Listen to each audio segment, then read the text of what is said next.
नमस्कार दोस्तों, आज के हमारे इस वीडियो में हम आपके लिए जितिया व्रत की कथा लेकर आए हैं। एक समय की बात है, नर्मदा नदी के पास कंचनवटी नाम का एक नगर था। नदी के पश्चिम दिशा में मरुभूमि थी, जिसे बालू घाट कहा जाता था।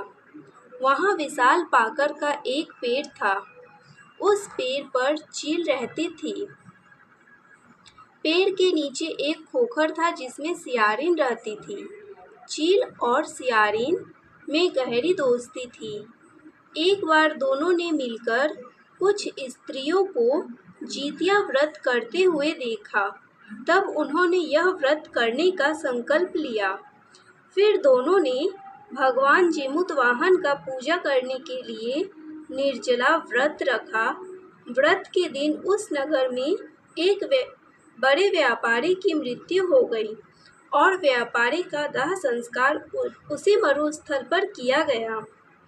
दिन बीतने के बाद जब रात हुई तब वहाँ मौसम खराब हो गया। बिजली कड़कने लगी और बादल गरजने लगे। वहाँ पर बड़ा तूफान आ गया। अब सियारिन को भूख लगने लगी। मुर्दा को देखकर वह खुद को रोक ना पाई और उसने व्यापारी के शरीर को खा लिया और उसका व्रत टूट गया। पर चील ने संयम रखा और नियम व श्रद्धा से अगले दिन व्रत का पालन किया। फिर अगले जन्म में दोनों सहेलियों ने ब्राह्मण के परिवार में 2 पुत्रियों के रूप में जन्म लिया। चील बड़ी बहन बनी और उसका नाम शीलावती रखा गया। शीलावती की शादी बुद्धि सिंह के साथ हुई। सियारिन छोटी बहन के रूप में जन्मी और उसका नाम कपूरावती रखा गया। उसकी शादी नगर के राजा मलाईकेत के साथ हुई। अब कपूरावती कंचनवटी नगर की रानी बन गई। भगवान जीमूतवाहन के आशीर्वाद से शीलावती के 7 पुत्र हुए, पर कपूरावती के सभी बच्चे जन्म लेते ही मर जाते थे। कुछ समय के बाद शीलावती के 7 पुत्र बड़े हो गए। वह सभी राजा के दरबार में काम करने लगे। कपूरावती के मन में उन्हें देखकर ईर्ष्या की भावना आ गई और उसने राजा से कहकर शीलावती के सभी पुत्रों के सर कटवा दिए और उन्हें 7 नए बर्तन मंगवाकर उनमें रख दिए और लाल कपड़े में ढककर शीलावती के पास भिजवा दिया।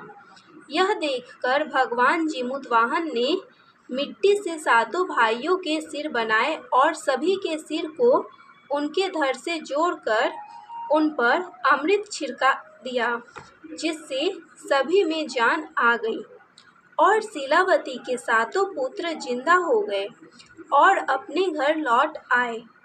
जो कटे हुए सिर रानी ने भेजे थे वो फल बन गए। दूसरी ओर रानी कपूरावती शीलावती के घर से पुत्रों की मृत्यु का समाचार सुनने के लिए व्याकुल थी। जब बहुत देर तक कोई समाचार नहीं आया तो कपूरावती स्वयं ही बड़ी बहन के घर चली गई। वहाँ सबको जिंदा और स्वस्थ देखकर वह बेहोश हो गई। जब उसे होश आया तो अपनी बहन को उसने सारी बात बता दी। उसे अपनी गलती का पछतावा हो रहा था।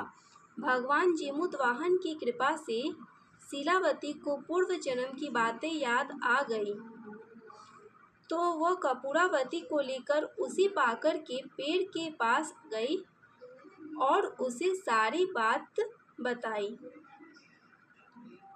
यह सुनकर कपूरावती उसी समय मृत्यु को प्राप्त हो गई।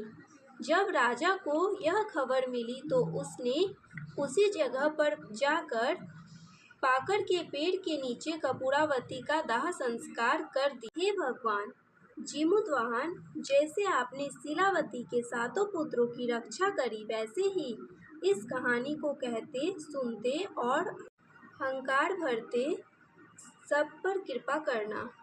जय जीमूतवाहन।